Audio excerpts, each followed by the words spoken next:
Bueno, él, aparte de ser contador público nacional de la UBA, también es licenciado en Economía y también es PhD en Ciencia Política por la Universidad de Berkeley y también es doctor en Ciencias Económicas por la UBA. Es profesor, bueno, de todos nosotros en la Facultad de Ciencia Política, pero también en la de Ciencias Económicas, en la de San Juan Bosco, en la maestría en Administración Pública, y en la de Ciencias Políticas de la UNSAM y en San Andrés. Y además es investigador superior del CONICET, y es, entre otras cosas, ¿no? Y es investigador del CEDES.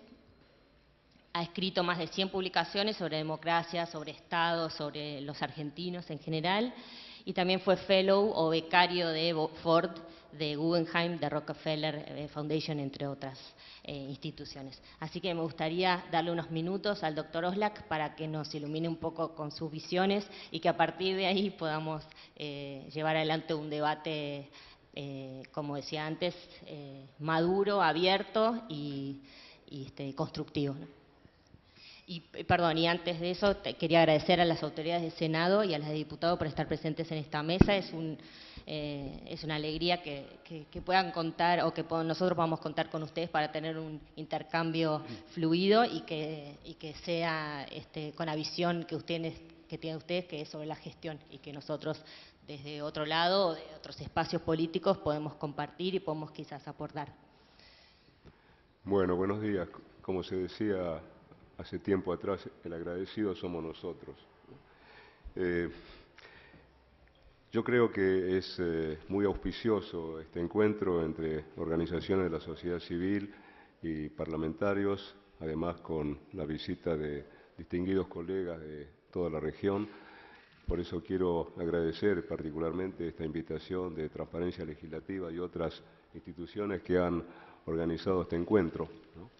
Yo lo que quisiera es tirar algunas ideas sobre la mesa para poder seguir dialogando, ¿no?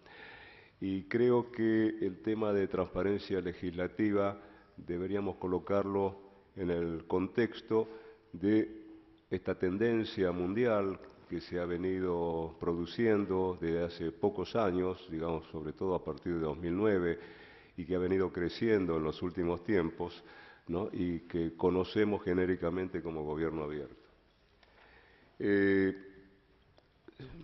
Gobierno abierto, digamos, es un término que designa la posibilidad de producir un encuentro de doble vía entre ciudadanía y yo no diría solamente gobierno, sino todas las instituciones del Estado.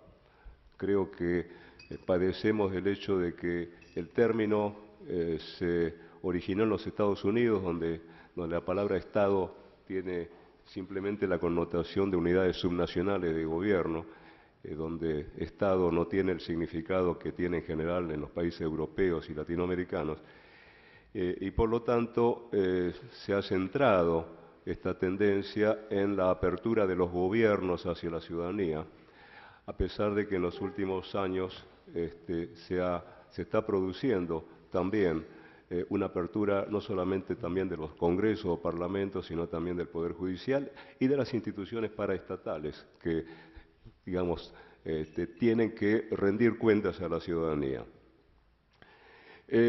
Hay un problema, digamos, fundamental con la idea de gobierno abierto, y es el hecho de que las dos partes de la relación, que son gobierno y ciudadanía, tienen una serie de restricciones. Sin duda, el desarrollo de la web, sobre todo a partir de la 1.0, la 1.5 luego y actualmente la 2.0 y tal vez la web semántica en el futuro, ¿no? Van a acrecentar las posibilidades de producir esta comunicación de doble vía entre ciudadanía y gobierno. Pero esto tiene, por supuesto, una serie de supuestos de los que se parte, tanto desde el lado del gobierno como del lado de la ciudadanía. En primer lugar, del lado del gobierno, la posibilidad de que efectivamente se produzca una apertura, que se abra la caja negra del Estado a la que se refería Max Weber, ¿no? Es decir, que efectivamente los gobiernos estén, digamos, dispuestos a la apertura de su información hacia la ciudadanía y al mismo tiempo de aprovechar lo que hoy en día se llama el crowdsourcing, es decir, la inteligencia colectiva de los ciudadanos, de modo de que las decisiones políticas puedan tener un fundamento importante en la práctica social. Esto significa que los ciudadanos puedan participar en un triple rol. En primer lugar, en el proceso de invención del futuro, es decir, la posibilidad de participar activamente en la formulación de políticas públicas.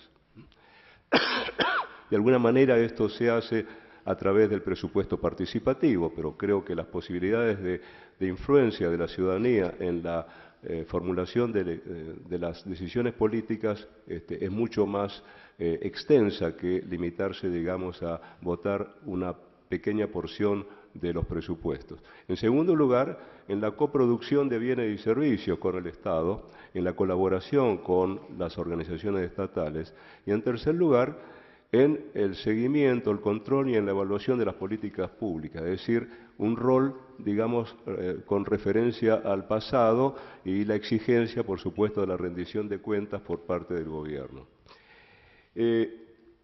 Esto, digamos, son las condiciones en que podría participar la ciudadanía y esto sí implicaría, desde el punto de vista de los gobiernos, una verdadera organización y un verdadero cambio fundamental en la filosofía de la gestión pública. Implica, en primer lugar, que los funcionarios públicos estén dispuestos a abrir los repositorios de información, a escuchar a la ciudadanía, a responder a los ciudadanos, a responder a sus críticas también, ¿no?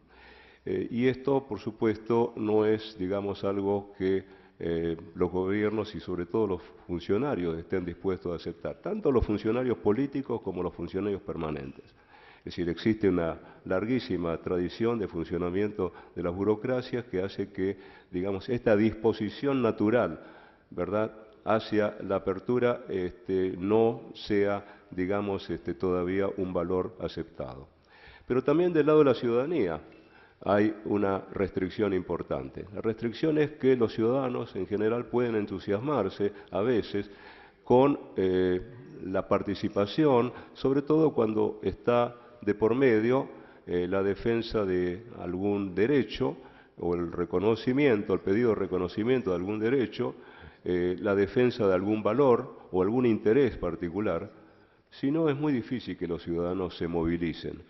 En la Grecia antigua, ¿no?, por supuesto los ciudadanos libres podían ir a la plaza pública a debatir, y eran unos 30 y tantos mil los que iban a debatir, y por supuesto los que hablaban eran fundamentalmente los demagogos, pero claro, esos ciudadanos libres tenían esclavos en sus casas que se ocupaban de los quehaceres del hogar. Hoy en día, en un estudio que hemos hecho sobre la base de 18.000 casos, a partir de encuestas que se hicieron entre el 2003 y el 2009 en 47 municipios de toda la Argentina, lo cual representa una población de una cuarta parte de la población argentina, 10 millones de habitantes, hemos encontrado que más del 90%, entre muchas otras preguntas relativas a la cultura ciudadana, más del 90% de los ciudadanos argentinos consideran importante la participación política. Sin embargo, una proporción, digamos, no más de un tercio alguna vez participa en algún tipo de organización. De los que participan en algún tipo de organización, alrededor de la mitad va a la iglesia. Otra porción importante participa en organizaciones escolares. Apenas un 3% alguna vez participó en un partido político. Y cuando se le pregunta a la gente por qué no participa, por supuesto la gente dice que no tengo tiempo, creo que es, digamos, no voy a, digamos, conseguir nada participando, o tengo que trabajar, o tengo que dedicar digamos, mi tiempo a mi hogar, y muchas otras razones, ¿verdad?, que demuestran que a menos que de alguna manera desde el propio Estado se promueva la participación ciudadana, va a ser muy difícil que naturalmente exista una disposición de la ciudadanía a participar activamente y cumplir el rol que por lo menos en los papeles la idea del gobierno abierto, de participación, colaboración, involucramiento, etcétera, implica. Por otro lado, creo que existe en este momento, sin embargo, una tendencia mundial a que los gobiernos se comprometan a adoptar iniciativas de diferente tipo en esta materia. La Alianza del Gobierno Abierto, que fue constituida hace 3 años atrás, ya tiene más de 60 países como miembros. De esos 60 países, Argentina se ha incorporado el año pasado, ¿verdad? Y se ha hecho un esfuerzo muy amplio que ha dado lugar a todo tipo de discusiones acerca de si esto es simplemente gobierno electrónico. Efectivamente, digamos, la tendencia hacia el gobierno electrónico tiene más de una década, ¿verdad? Pero muchas de las iniciativas que están adoptando los países no son más que hacer lo mismo que se hacía antes, simplemente que a través de Internet, ¿no? Por lo tanto, la idea de gobierno abierto trasciende la idea de gobierno electrónico. Incluso un gobierno podría ser abierto sin usar la tecnología, digamos, informática, ¿no? Abriéndose a la ciudadanía por otros tipos de mecanismos. Entonces,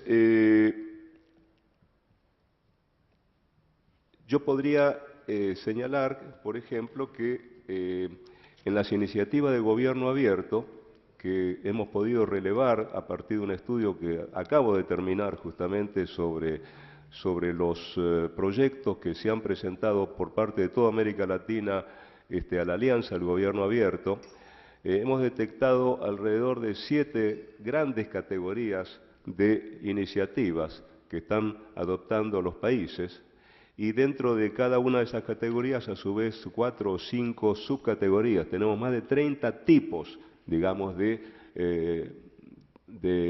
proyectos que se están llevando a cabo. El tema es hasta qué punto estos proyectos son, en primer lugar, representativos de lo que los países hacen, porque simplemente son presentaciones de los estados nacionales. No incluyen, por ejemplo, las iniciativas que llevan a cabo los parlamentos. Hay tendencias en ese sentido desde hace 2 o 3 años en los Estados Unidos. Varios estados de los Estados Unidos y sus cámaras de diputados o de senadores están llevando adelante iniciativas, pero los proyectos que se han presentado a la Alianza del Gobierno Abierto todavía no incluyen esas iniciativas, y tampoco, digamos, las de la sociedad civil, las organizaciones sociales, que son numerosas, ¿no? De manera que yo diría que estas presentaciones a la Alianza de Gobierno Abierto son de alguna forma la punta del iceberg, ¿verdad?, de una tendencia que es mucho más densa y que tal vez tenga la esperanza de ir cambiando paulatinamente esta cultura, ¿verdad?, de la apertura de los gobiernos. Hay sin duda dificultades del lado del funcionamiento de las organizaciones estatales. En primer lugar, las organizaciones estatales tienden a tomar decisiones con escasísima información, y en ese sentido hay que recordar esta diferencia que debe establecerse entre datos, información y conocimiento. Datos tenemos muchísimos, información tenemos mucha menos, conocimiento tenemos menos aún. Y si uno considera que la toma de decisiones debe basarse en conocimiento, evidentemente vemos, por ejemplo, que los gobiernos tienen una tendencia muy marcada a la improvisación, a la adopción de decisiones sin contar con información adecuada. Y la información no puede ser de cualquier tipo.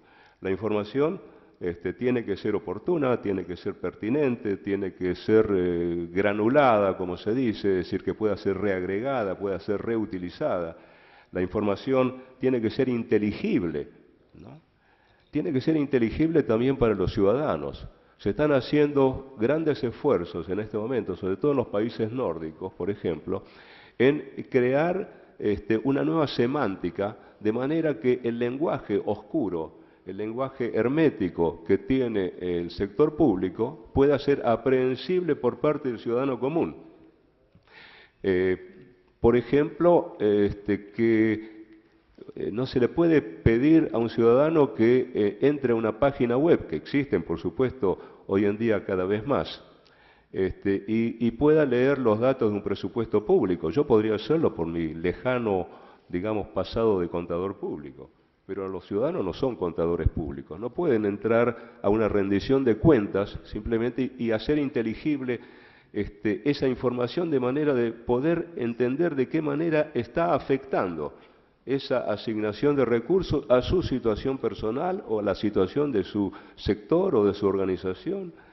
De manera que hoy en día, por ejemplo, hay en Estados Unidos y en los países nórdicos se están experimentando con nuevos formatos, ¿no? De manera que en 3 o 4 páginas y en cuadros o gráficos muy simples se pueda transmitir una gran riqueza de información.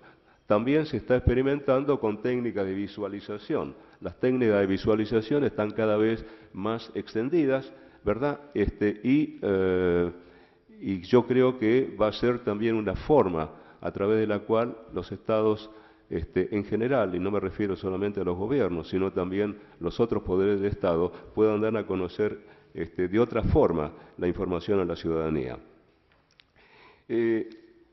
Yo simplemente voy a terminar esta introducción porque acá hay mucha gente que seguramente está ansiosa por hablar y tenemos que tener también un debate, de manera que simplemente voy a enunciar las grandes categorías de proyectos que en este momento han sido, digamos, una especie de inventario de lo que hoy existe en materia de gobierno abierto. Una primera categoría es ampliar la información pública disponible para la ciudadanía. Y esto implica, en primer lugar, justamente promover la transparencia activa, lo que se llama el proactive disclosure, ¿no? de información. El desarrollo de repositorios institucionales abiertos, ¿no?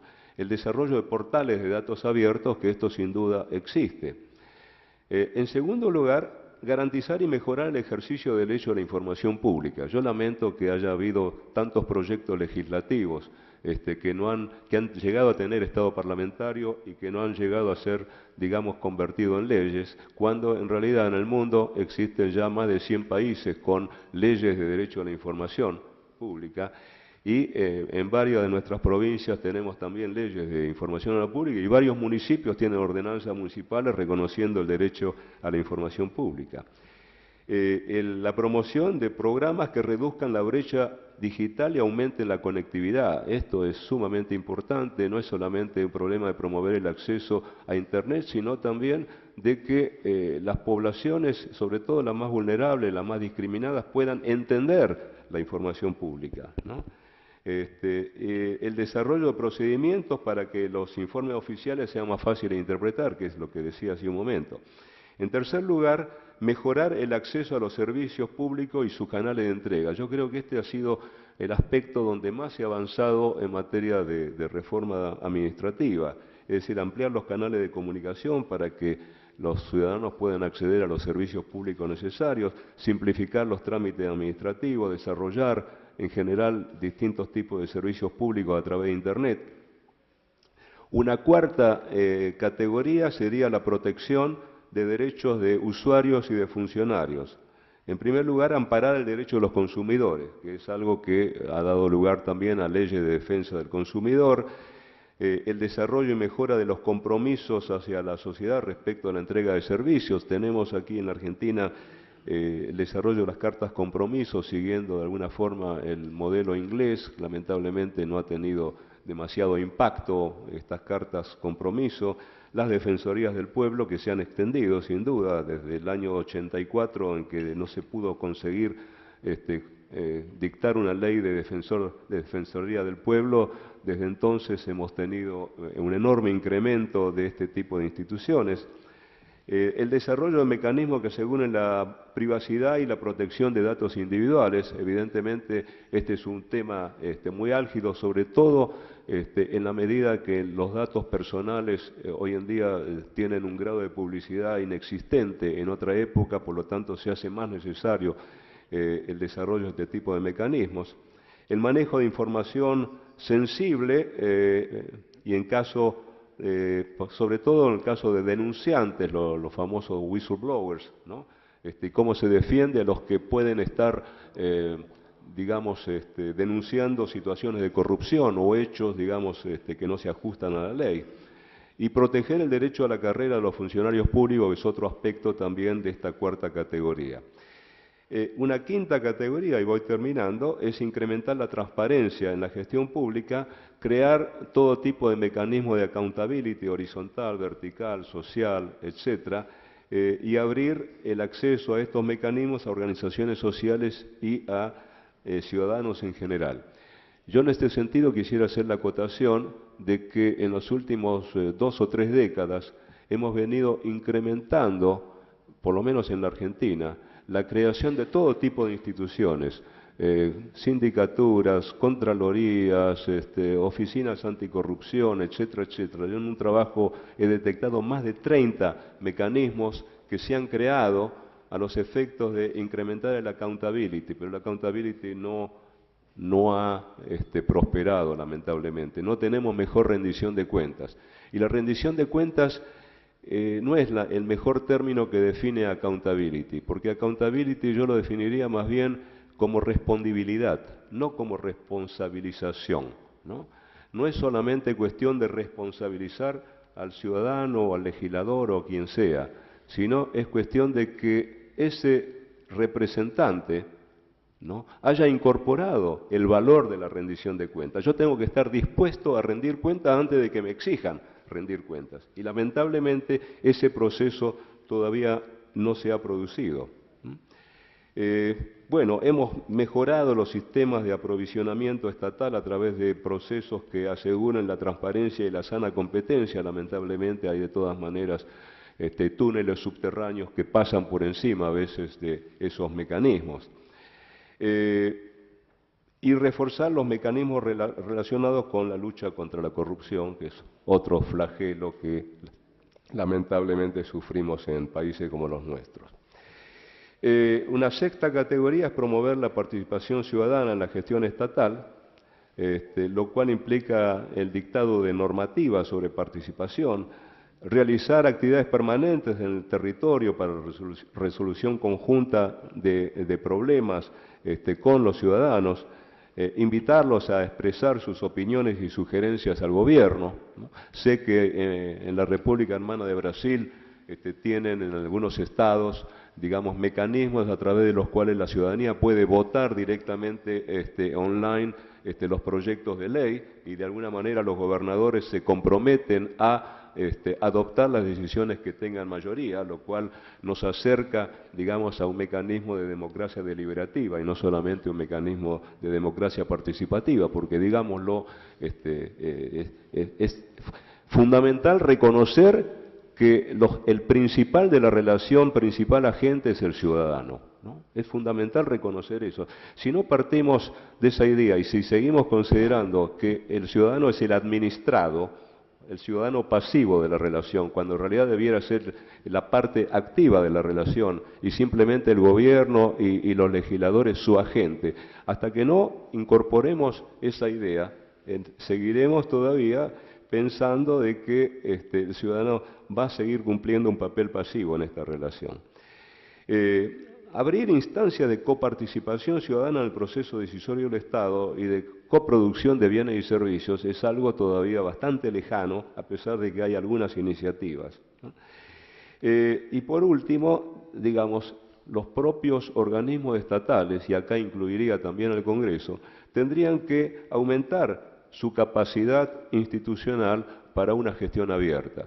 Y esto implica desarrollar metodologías e instrumentos para la evaluación de la propia gestión, mejorar la gestión para la incorporación y uso de tecnologías de la información hacia justamente el gobierno abierto, mejorar, en el caso del gobierno, la articulación horizontal entre unidades estatales que se ocupan de un mismo problema. El problema de la pobreza no es un problema de un Ministerio de Desarrollo Social, es un problema del Ministerio de Trabajo, de Medio Ambiente, de Vivienda, de una cantidad, digamos, de departamentos de un gobierno que se divide a lo largo de líneas básicamente funcionales y no ataca la integralidad de problemáticas que evidentemente pasan por arriba de fronteras institucionales.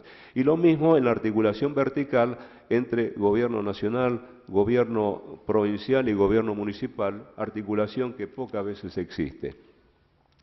Y después, por supuesto, la implementación de guías, campañas, programas de formación que modifican al interior del Estado la cultura y los mecanismos de gestión correspondientes a esta filosofía del gobierno abierto.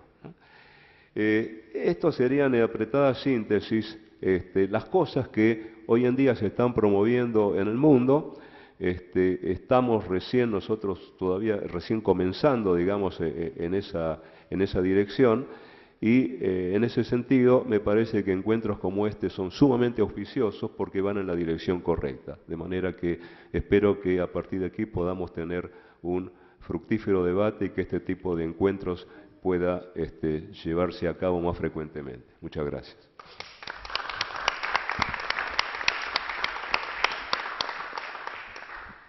Bueno, gracias. Hola, ¿se escucha? Sí. Gracias, doctor, por los conceptos que tiró sobre la mesa. Siempre es interesante empezar a debatir a partir de ahí y refrescar un poco los libros que dejamos hace tanto tiempo en la biblioteca y empezar a debatir más sobre los conceptos que sobre las realidades para después poder cambiar las realidades. Si les parece, veo que hay varios que están como ansiosos por aportar sobre lo que habló recién el doctor Oslak, pero si les parece, antes de eso, podríamos escuchar a Joao Holanda, si les parece, digo en serio, si les parece que no, que es el jefe de Servicio de Soluciones en el Congreso Nacional de la República de Brasil, y dirige el PRODACEN, que es el área, corregime Joao, en donde se maneja toda la tecnología del Senado, que hace posible que toda la información que está dentro del Senado llegue a la gente. En un país que es hermano nuestro y que seguramente comparte las mismas problemáticas en términos de información y de acceso a la información y de producción de información que nosotros, y quizás los ejemplos que nos puede dar Joao nos pueden quizás ayudar a pensar en un camino en donde nosotros también empecemos a transitar esa idea o ese valor del que habló también el doctor Oslak, sobre la transparencia y sobre la información que tenemos y cómo podemos hacer para enriquecernos con eso. Así que te dejo la palabra, si te parece. Joao habla en portugués o portuñol, pero todos haremos el esfuerzo por entenderte o que vos nos entiendas a nosotros también. Así que. Gracias por la invitación. Me gustaría de esclarecer que estoy acá más como una persona que ha trabajado por más de 30 años en el Senado Federal, más de la mitad de los cuales en la área de desarrollo de sistemas para el área legislativa. Y siempre buscando trabajar en proyectos que tengan algo a ver con la modernización del legislativo, como por ejemplo, en 1995 yo he participado activamente del lanzamiento del sitio del Senado en la web, y más recientemente con el portal de datos abiertos, el sitio del Congreso Nacional totalmente basado en estos datos abiertos, y el proyecto e-democracia, e-ciudadanía, discúlpeme, que es muy importante, es un hermano de democracia. Pero hay unas diferencias sutiles que me gustaría poder abordar muy rápidamente también. Es claro que yo tengo la dificultad, porque mi español coquetea por demasiado con el portugués, entonces yo hablo algo como un portuñol. Es por eso que yo tengo mi papel electrónico. Perfecto. Para ayudarme. Es importante, en Brasil, el año pasado, creo que todos lo saben, fue sacudido, fue tomado por manifestaciones por los jóvenes en las ruas, en las calles. Era interesante porque no había una agenda, no había tampoco líderes conocidos. La prensa le gustaría que fuera contra la corrupción, pero es mucho más complejo que esto. Porque la complejidad es lo que está en la base de esta discusión, que es la mudanza que se procesa en la sociedad, no solo con la introducción, mas fundamentalmente potencializada con la Internet. Es que nosotros asistimos estupefatos a uma jóvenes, a uma juventude que pensa por demasiado diferente. Ela não segue as ideologias tradicionais, os partidos tradicionais, os movimentos sociais estão em crise.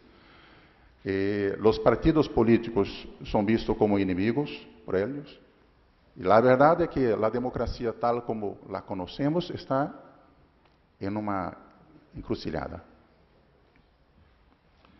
E essa tendência tende a se agravar com o fato de que os jovens, eles não usam os meios tradicionais a que estamos acostumados. Não? Eles não leem jornais, periódicos, eles não veem a televisão aberta, não usam tampouco Facebook, que nós outros mal conhecemos.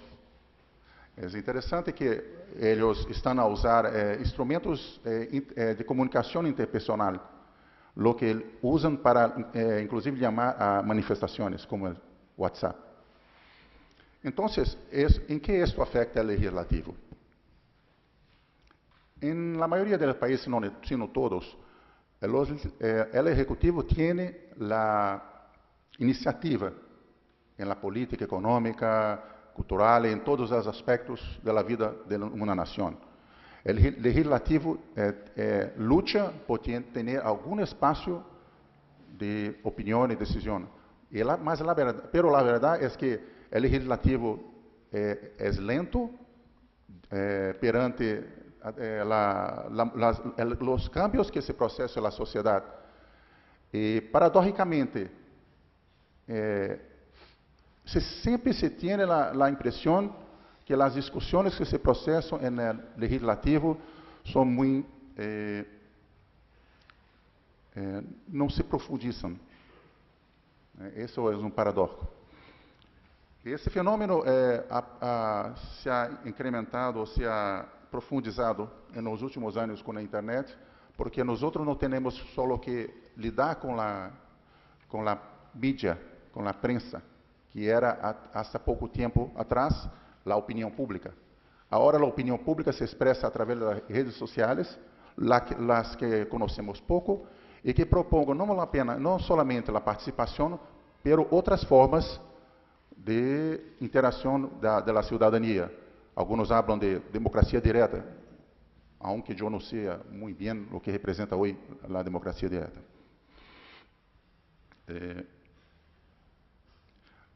E eu me pergunto, algumas pessoas me dizem, o que é ser? Eu creio que nenhuma pessoa sabe o que é ser hoje. Na verdade, quando participa de encontros com parlamentos de qualquer país, Itália, eu tenho entendido Itália, Uruguai, Argentina, agora, os Estados Unidos, e existe a convicção, ou a falta de convicção, quanto qual é o caminho. Pero, o que vemos é que há algumas tentativas, e sobre elas que me gostaria de falar. Porque, em primeiro lugar, essas tentativas têm dois ejes comuns: transparência e participação. Não se pode esperar que os cidadãos participem no processo legislativo a menos que exista confiança. E confiança pressupõe transparência. Me gostaria de mostrar, mas não quero tomar-lhes muito tempo, porque há muito o que falar da experiência de Brasil. Eu creio que no debate podemos apresentá-las, discuti-las, incluso mostrar-lhes nossos sítios para participação e para dados abertos. Okay? Agora, quando falamos de transparência, há quase uma... todos falam em transparência, todos acreditam em transparência, mas é muito mais difícil praticá-la. Por uma série de razões, eu gostaria de tocar em alguns desses pontos. Em primeiro lugar, uma coisa importante de nossa experiência com a abertura de dados é que, claro, é um processo muito doloroso. Eu creio que na Argentina, em qualquer outro país, esteja passando por esse processo. Me gostaria de falar não só de como é custoso, mas os problemas que nós outros enfrentamos, que são problemas honestos. Algunas veces tengo la impresión que las personas piensan, oh, es una conspiración. No, hay problemas. Hay problemas que tenemos que enfrentarlos, admitir que ellos existan para que possamos superá-los. E mais que isso, buscar construir um ambiente de colaboração e não de enfrentamento. É uma coisa muito importante também. Muitas vezes se constrói o enfrentamento dificulta aunque mais os problemas. E hoje nós outros vimos em retrospectiva que no Senado Federal havia muita resistência, pero quando houve a lei de transparência, era lei, não havia o que fazer. E em retrospectiva nós outros vemos que não foi tão mal assim, não foi tão difícil. Uma coisa interessante é que é claro que surgem muitas críticas quando os dados aparecem. Hoje você tem qualquer dado do parlamento brasileiro, as subvenções, as cotas parlamentares, não sei como chamam acá, Salarios. os ingressos, todos que gastam nos parlamentos, está publicado aí. Está em dato aberto, não somente publicado como papel ou como PDF, mas a dato aberto, para manipulá-lo. Pero o interessante é que, quando foi aberta essa informação toda, tivemos algumas semanas de discussão, pero não mais.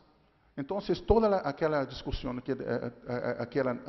aquela discussão, aquele debate por os dados abertos, não deu nada. Não foi tão importante. Eu creio que eles pensavam que tinha mais coisas ocultas. Então, a impressão que eu tenho é que não é tão doloroso como parece. Principalmente porque é verdade, claro, que as pessoas se preparam para a abertura dos dados. Porque quando os dados não estão abertos, você faz o que quer. Não? Agora, a melhor coisa que poderia ter acontecido com os dados abertos é que, quizá, paremos de discutir tanto os gastos e passamos a discutir o que realmente é importante, que é como se dá o processo de discussão, de debate, de las questões mais importantes para a cidadania. Porque não é solamente uma questão de gasto, é uma questão de realização, o que queremos discutir. É como fazer com que o povo, usando o parlamento, pueda participar das decisões, pueda influir nas questões mais importantes para ele. Agora, me gostaria falar um pouco das dificuldades que temos, que enfrentamos, porque me gusta a ideia de, não sei se está presente pelo personal de informática, de TI, de Senado e Câmara, é sempre importante estabelecer uma ponte, né? Porque quando as pessoas falam de abertura dos dados, é importante ter em conta que há dificuldade. A primeira é custo. E o primeiro custo é de personal. É muito difícil para as organizações, principalmente porque nós outros sabemos que muitas vezes a questão é muito formal, a questão da abertura dos dados, não é uma estratégia, né, da instituição. É muito difícil para as organizações alocar personal qualificado por algum tempo, não é tão pouco assim, para providenciar essa infraestrutura necessária. Então, se não há uma decisão estratégica da instituição para que os dados abertos e a participação sejam considerados estratégicos, e quando eu digo considerados estratégicos, para que as unidades administrativas e técnicas tenham personal e recursos necessários para isso. É muito difícil, porque normalmente são as melhores pessoas, os melhores técnicos que estão trabalhando nessa área. Isso parece pequeno, mas é uma das razões da grande resistência dos técnicos que existem em las áreas de TI.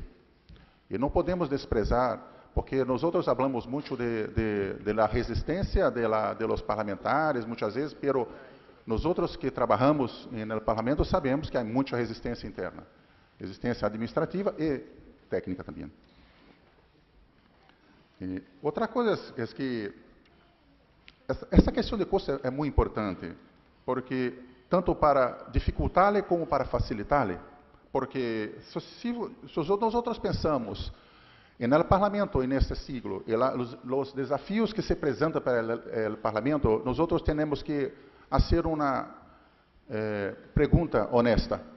Nós temos os recursos necessários para fazer com que o povo participe da vida do Congresso? Nós temos todo o que necessita em termos de recursos e ideias para ser os instrumentos, as ferramentas para garantizar que o povo, as pessoas que queremos representar, participem do processo? Essa é a questão. Porque é claro que a transparência, é claro que os dados apenas são projetos caros, mas mais caro ainda, aunque são essas ferramentas, eu vou falar um pouco delas, e eu sei como são caras, dessas ferramentas de participação.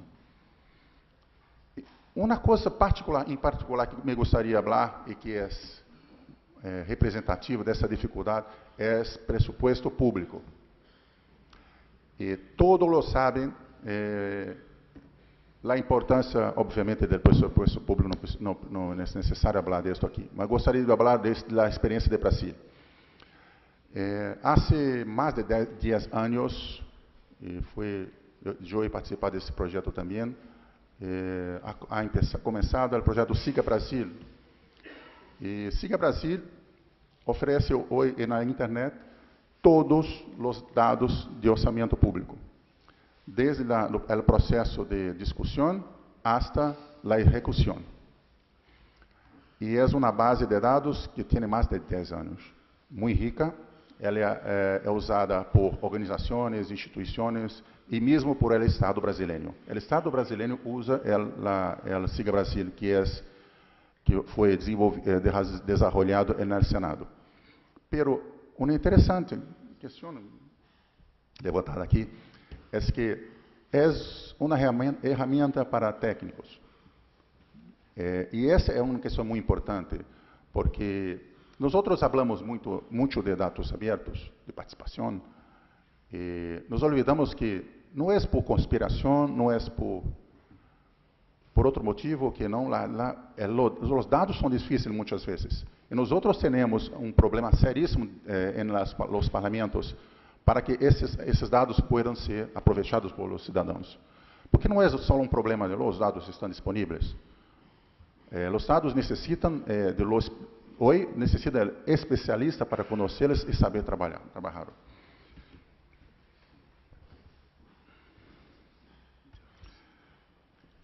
Quando se vê, por exemplo, os dados abertos, é muito importante que eles estejam disponíveis no formato XML, por exemplo. E nesse formato aberto, adotado por todo o mundo, é muito importante para os dados abertos, mas há um problema.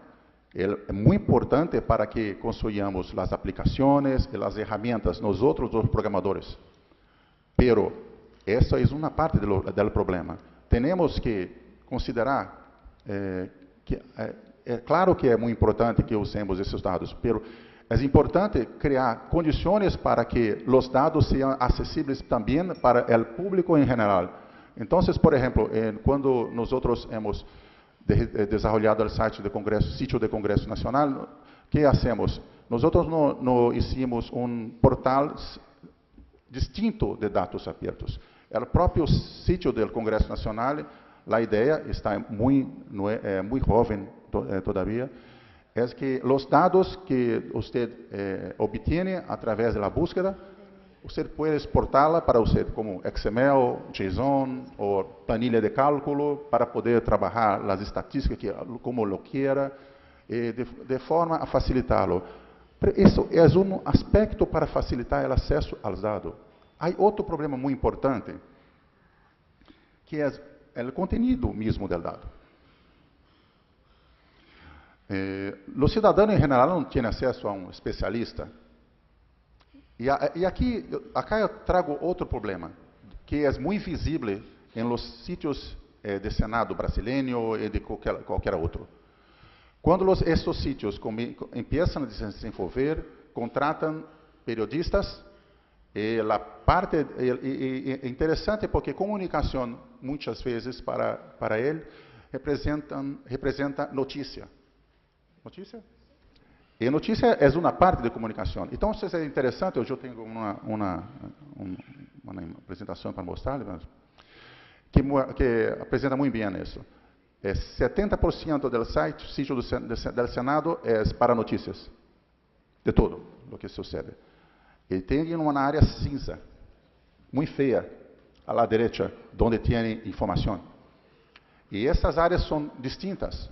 Se entras no portal do inferno dantesco, à direita, tem acesso aos dados, pero não compreendes. Se entras à esquerda, tem acesso à notícia, e o dado é apresentado com filtros. E não há comunicação. Se entras por ele, não chegas acá. E se entras por cá, entra. Então, esse é um problema sério que temos. Nós temos que pensar não somente dados abertos, mas por toda a forma que temos para apresentar a informação. E os periodistas têm um papel muito importante, mas continuam pensando de forma muito conservadora. E quando pensam em Facebook, pensam nas redes sociais, é outra ferramenta de marketing, é outra coisa que está lá. Então, não há integração, não há uma política estratégica pensando lá. A questão da comunicação e informação. Isso é que produz conhecimento. Porque não há uma pessoa no parlamento capaz hoje de apresentar essa informação de uma forma inteligível para o cidadão. E este é o problema de Siga Brasil. Siga Brasil está há mais de 10 anos buscando formas, maneiras de chegar ao cidadão e não chega. O máximo que conseguimos produzir é ferramentas de vídeo para ensinar ao cidadão como funciona o pressuposto. Mas quando ele chega ao dado, o dado é o mesmo, apresentado da mesma forma. Agora, uma coisa importante é que não se trata só de exigir transparência administrativa das instituições públicas, administrativa e legislativa, claro. Saber como se gasta nosso dinheiro é muito importante, o povo quer saberlo, evidentemente, mas o que mais necessitamos saber é como se dá o processo de discussão, de decisão de ações e políticas públicas. Essa é a questão fundamental.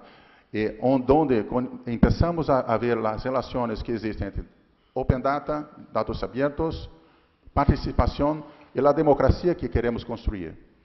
Porque esta é a questão. O jovem de hoje não tem mais participação na democracia. Nós vemos que toda sua ação política é orientada para as relações interpessoais, não participam dos partidos políticos, dos sindicatos, das associações. Então, como trazer estes jovens para a participação política? Há um perigo muito grande. Eu não sou tão otimista como alguns que dizem que a história acabou. E eu não creio que o perigo das ditaduras está afastado. Eu creio que se nós outros não conseguimos trazer os jovens para participar do processo político, não como lo queremos que eles participem, mas buscar essas novas formas, não iremos construir uma democracia para as futuras gerações.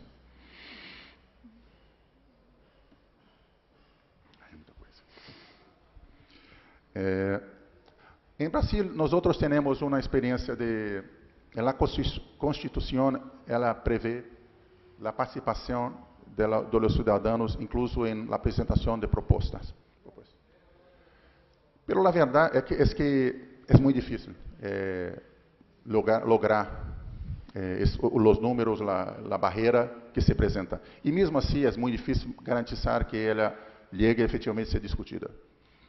A lei eu não sei como chamar em castelhano, a ficha limpa, mas pero que se determina que os candidatos não podem ter problemas com a justiça. Em Brasil, nós temos essa lei, e ela tuvo o apoio de mais de 1.300.000 pessoas, e foi apresentada ao Congresso nessa modalidade.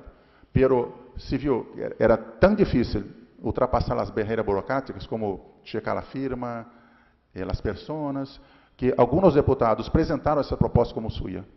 E ela, na verdade, não se apresentou como petição popular. Então, o que se hace o Congresso Nacional do Brasil? Nós temos ferramentas muito importantes, que me gostaria de poder falar mais dela, mas não tenho tempo, que é a cidadania e democracia, que estamos desenvolvendo ferramentas para a participação do povo. Ainda muito incipiente a participação, pero ela já acontece, incluso na Câmara dos Deputados, a discussão do marco civil da internet, não sei se lo conheces, que ela é uma lei brasileira que estabelece que a internet, a neutralidade da rede internet, né? E muito importante a discussão. E que ela foi apresentada e discutida com a sociedade civil, incluso a redação final foi feito trabalho com a democracia para ser a versão final. E há uma versão em que tu vês que contribuições cada grupo social ha hecho, ou pessoas han hecho à redação final, através da democracia da Câmara. Em Senado Federal, por exemplo, temos alguns projetos já que são iniciativas hechas por pessoas, cidadãos, em portal de cidadania. Não somente propostas legislativas, mas também propostas de audiências públicas, reuniões, encontros de parlamentares, de legislação, de mudança, etc., que eu posso falar mais à frente. Só para finalizar, me gostaria de fazer uma citação do Informe Mundial sobre o Parlamento Eletrônico da ONU. Existem muitas ferramentas e métodos basados em la tecnologia descritos para alcançar as metas de abertura e transparência.